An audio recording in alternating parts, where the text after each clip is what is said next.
Hello, I'm going to demonstrate how you can create a progress monitoring group from the screening to intervention report in FAST. You'll see that I'm in the FastBridge demo account and I went in as Winnie Woods. If you're a specialist, you're going to come in here and you're going to click on any particular teacher's name within the grade level and then click the reporting tab. Once this tab comes up, you'll see all of the different types of report that FAST offers. We're going to scroll down and click on the screening to intervention report. I'm going to click on reading, and then I'm going to go ahead and click on grade wide because the students that I want to progress monitor are from different classrooms. So when the report comes up, you'll see lots of information. You'll get the year, the school, that it's a grade wide report, and then the particular teacher view. Here's the dashboard that you'll notice. What I really want to talk about today are these two areas of creating a new PM group or adding to an existing group. Since I don't have a group yet, I'm going to go ahead and create a new progress monitoring group. But once I had one, if I wanted to adjust it, if I wanted to add students to the group, I could simply click here and look for my group in order to make those adjustments. When I scroll down, you'll notice that the student names pop up and all of the different screening measures and their scores on their last universal screener. So I'm going to go ahead and sort the group by fluency. And then I'm going to come over here and I'm going to click on the plus sign. When I click on the plus sign, the report expands and it includes now progress monitoring. And it will give you a recommended assessment measure. So you can see here that I have 3 students and FAST is recommending that I use the CBM reading measure to progress monitor these students. So I'm going to go ahead and click by their names, come back up here to new PM group, and I'm going to create a new group. It'll once it gives you the starting week, it always chooses the Sunday as the first day of that week. So that's why June 21st is chosen here. You can see that it's going to be for reading. It has already added that CBM English is the measure that we're going to be using. And then we're going to give it a group name. So this is called, you definitely want to add your name to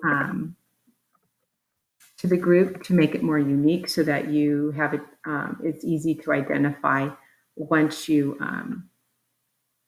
and you'll see this later, but once you get to choose it from all the different progress monitoring groups that are created at your school site.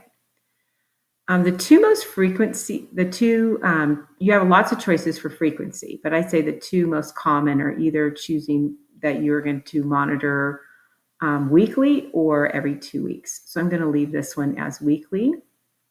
And then I'm going to click here where it says create a new intervention. And so I'm going to name my, my group grade 3 decoding because that's primarily the focus skill that this group works with when they work with me.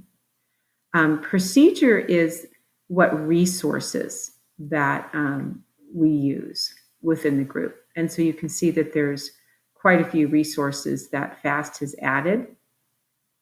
If you have if you don't see what you use as a resource or any materials that you use, you can certainly call me and ask me to add it. And I can add it to the list. We can customize it. I'm going to scroll all the way down until I see Wilson Reading, and I'm going to click on that one. Here's where I would put my name. So you can see here, I'm messing this up pretty good, but I'm going to put Whitney here. And then if you had any staff members or support staff, you can add their information here as well. This is the start date. I'm going to run this group for about 12 weeks. And after that, it will be a dormant group. And then I can either create a new group at that time or make adjustments even in within the group it is right now. I'm going to go ahead and add that this is a group I meet with 4 days a week for 30 minutes.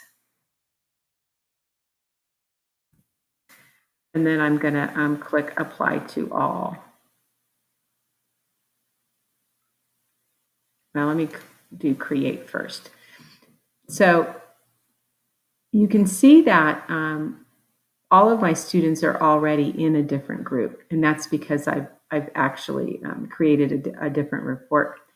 I'm going to go ahead and release these students because students are only allowed to be in one group at a time within that grade level. If I decided to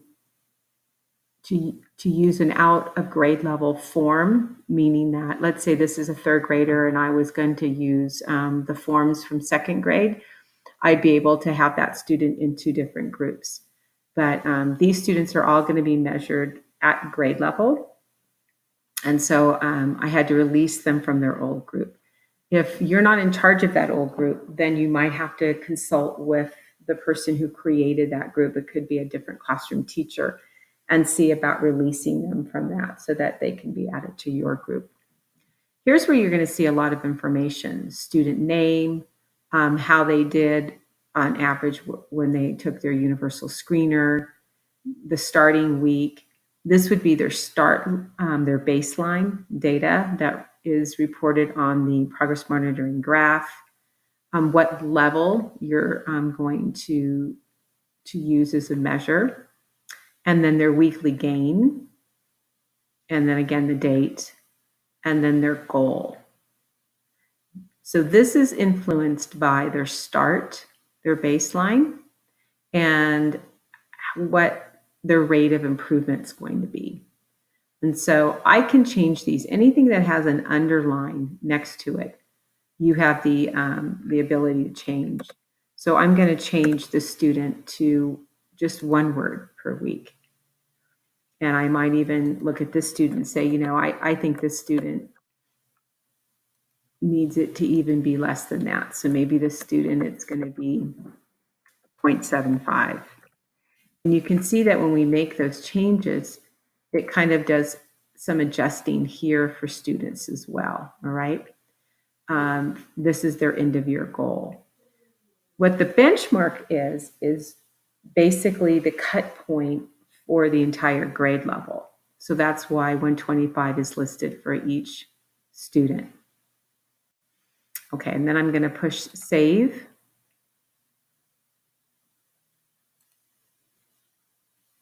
And you're going to see a list of all of the different groups that have been created.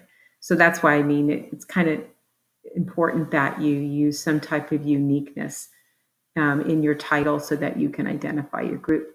What you can see here is the title of the group, the assessment measure we're using, the date it was created, when we're going to start, the frequency, and who it was created by.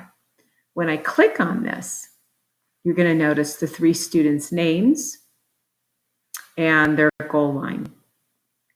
If you click here over to the timer, this is where you would have the computer in front of you. You're going to give them a hard copy of this particular passage called Anne, and you're going to start your progress monitoring. And that's pretty much how easy it is to create a progress monitoring group using the the screening to intervention report. If you have any questions or you need any extra support, please don't hesitate to give me a call at 2264 or email me at jwhitney@brentwood.k12.ca.us. Thank you very much.